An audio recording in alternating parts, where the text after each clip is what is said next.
ఇది నిజంగా జరిగిన ఒక సంఘటన. దక్షిణాఫ్రికాకి రాష్ట్రపతి అయిన తర్వాత నెల్సన్ మండేలా గారు వారి మిత్రులతో కలిసి ఒక రెస్టారెంట్కి వెళ్ళారు.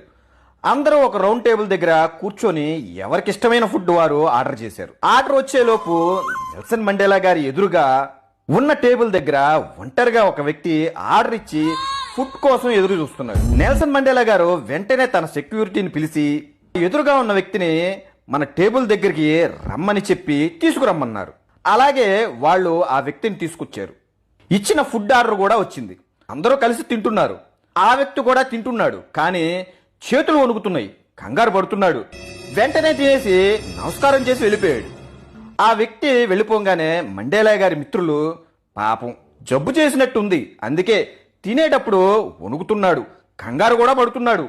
అప్పుడు మండేలా గారు, నేను జైల్లో ఉన్నప్పుడు ఆ జైలుకి అతను జైలర్ నన్ను చిత్రహింసలు పెట్టేవాడు. ఆకలి వేసి తినడానికి తిండి అడిగినప్పుడు వచ్చి నా మొహం మీద మూత్రం పోసేవాడు. మిత్రులారా, నన్ను ఇలా చూసి ఆ వ్యక్తి భయపడ్డాడు, నేనేమన్నా చేస్తానేమో అని. నేను అతన్ని క్షమించాను. కోపం, కక్ష సాధింపు మనిషిలో ఉన్న మంచి ఆలోచనల్ని, మంచి బుద్ధిని చంపేసి మనిషిని మృగాన్ని చేస్తుంది.